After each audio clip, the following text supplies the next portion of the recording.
In the canals of Mexico City, there is a place where the trees do not hold fruit. They hold dolls. Old dolls. Broken dolls. Dolls with missing eyes, cracked faces, dirty dresses, and arms hanging loose in the wind. They hang from branches. They sit against walls. They stare from fences. And for decades, people have asked the same question. Why would one man cover an island with dolls? This place is called Isla de las Muñecas, the island of the dolls.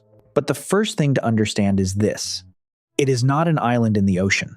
It is not some forgotten piece of land far away from civilization. It sits inside Xochimilco, a canal system in the south of Mexico City. Long before this place became famous for dolls, Xochimilco was known for something much older. Water, canals, and artificial islands called chinampas.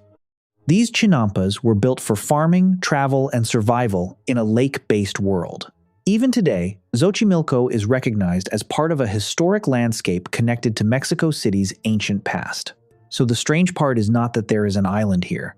The strange part is what one man did with it. His name was Julián Santana Barrera. He lived on one of these chinampas, and over time, he began hanging dolls. Not one, not 10. But so many that the island slowly transformed into something people could not ignore. A quiet piece of land in a canal became a place where every tree seemed to be watching. And this is where the story begins to blur.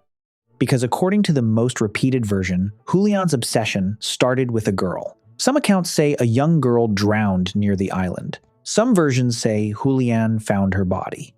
Others say he only heard about the drowning. And some details change depending on who is telling the story.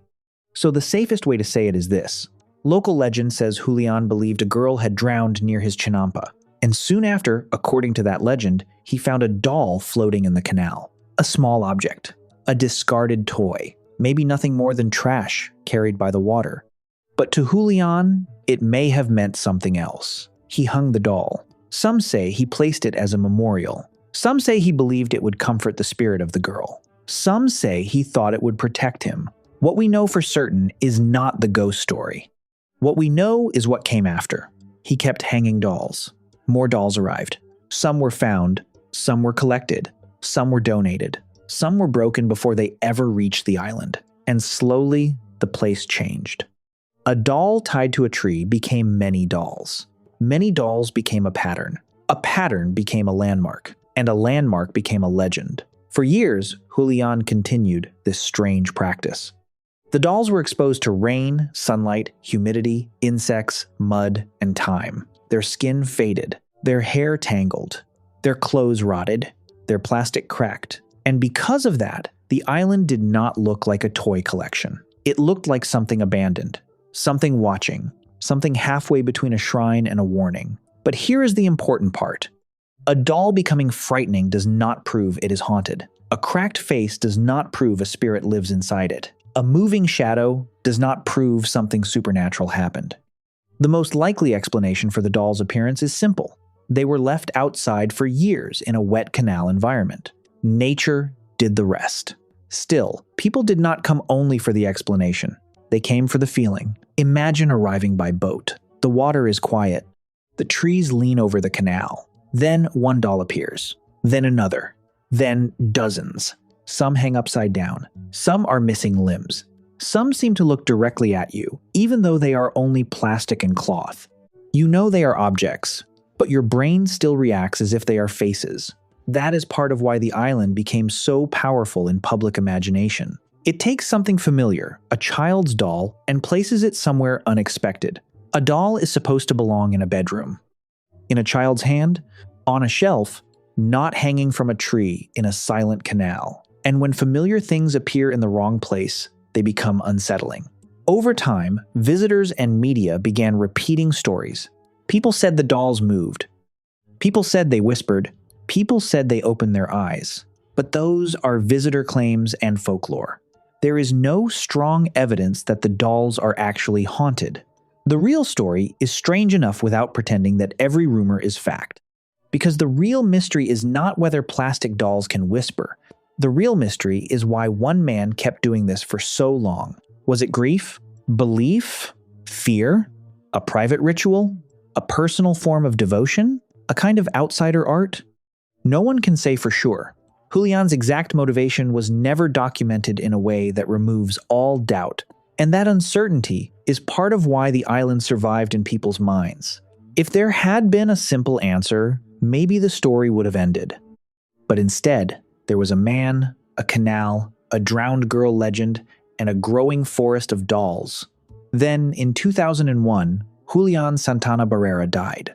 Many accounts say he was found dead in or near the canal. Some versions connect the place of his death to the same area linked with the drowned girl story. But again, the exact details are not completely settled. What matters is what happened after. The island did not disappear with him. It became more famous.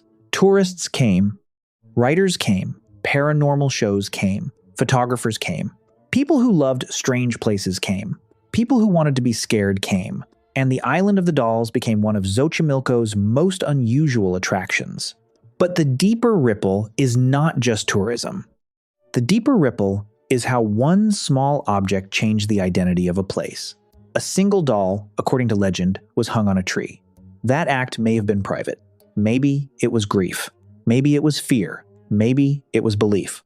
Maybe it was something we will never fully understand. But once it was repeated, again and again, it became larger than one man. It turned a quiet chinampa into a story. It turned discarded dolls into symbols. It turned a local legend into a place known around the world. And it left behind a question that still pulls people through the canals. Was this island built from a ghost story? Or from one man's need to give shape to something he could not explain? The answer may never be complete. The drowned girl remains unverified. The haunting remains unproven. The exact reason behind Julián's actions remains uncertain. But the dolls are real. The island is real. The canal is real. And the feeling people get when they arrive there is real too. Because sometimes a mystery does not survive because it has proof. Sometimes it survives because it has a shape, a face, a place. 1,000 silent eyes hanging from trees. And in Xochimilco, the ripple of one strange act still waits on the water.